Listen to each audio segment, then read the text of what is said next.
Xin hãy đừng so sánh điểm khởi đầu của mình với vạch đích của người khác. Xin hãy đừng so sánh chương đầu tiên của bạn với chương thứ 10 của một ai đó.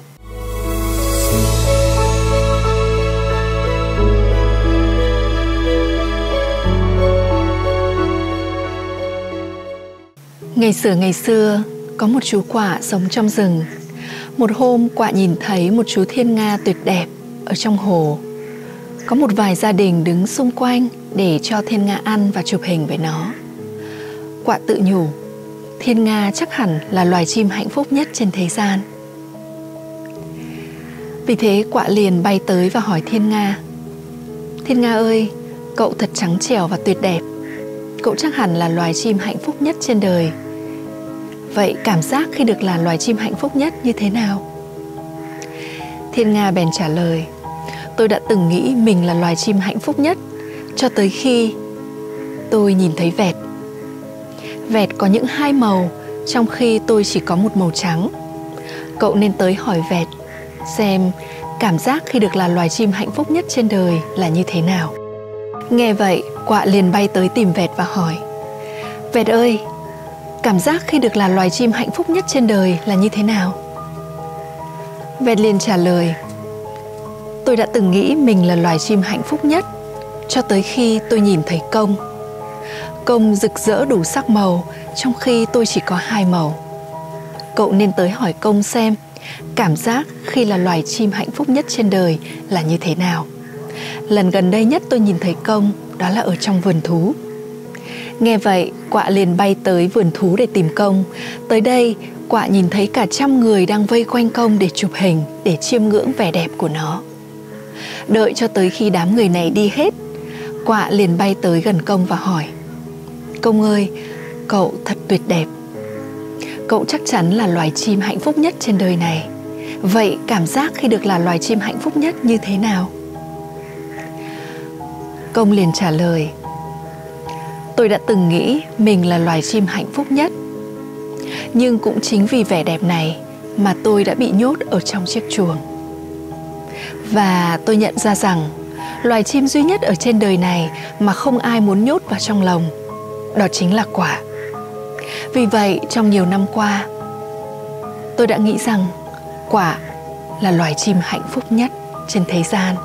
Vì vậy, tôi mới là người cần phải hỏi cậu cảm giác khi được là loài chim hạnh phúc nhất như thế nào.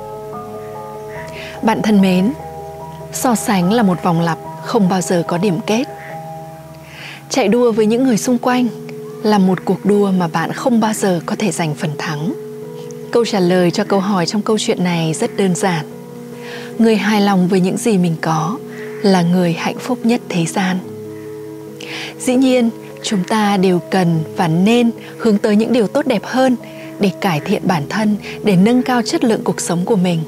Tuy nhiên, chúng ta hãy làm điều này trên nền tảng của việc trân trọng những gì mình đang có. Một việc mà chúng ta đều có thể làm ngay lúc này, đó là hãy nghĩ về 3 điều mà bấy lâu nay chúng ta bỏ qua và bày tỏ lòng biết ơn tới chúng ngay giây phút này. Có thể là bạn có một sức khỏe tốt. Có thể bạn có những người bạn tuyệt vời ở bên bạn. Có thể bạn vừa bắt đầu một công việc mới và đang theo đuổi những ước mơ hào hứng của bạn. Cho dù bạn đang ở đâu và hoàn cảnh sống của bạn lúc này như thế nào, xin hãy đừng so sánh điểm khởi đầu của mình với vạch đích của người khác. Xin hãy đừng so sánh chương đầu tiên của bạn với chương thứ 10 của một ai đó. Hành trình của bạn và họ hoàn toàn khác nhau. Trong một cuộc đua, nếu như bạn chỉ tập trung vào những người đang chạy trước bạn và những người đang ở hai bên bạn, rất có thể bạn sẽ mất tập trung, mất động lực và trượt ngã, phải không nào? Vì thế, người duy nhất bạn cần tập trung vào đó là bản thân mình. Và trên thực tế, cuộc đua duy nhất mà bạn cần thực hiện trong cuộc đời này đó là cuộc đua với chính mình. Mình của ngày hôm qua và mình của những tháng ngày phía trước. Cảm ơn bạn đã dành thời gian lắng nghe. Xin chúc bạn một ngày bình yên và hãy luôn luôn nhớ rằng thế giới này cần bạn và những giá trị chỉ bạn mới có thể tạo ra. Và những người đang ở xung quanh bạn rất có thể What are they doing? Keep on going back and forth. They're going home.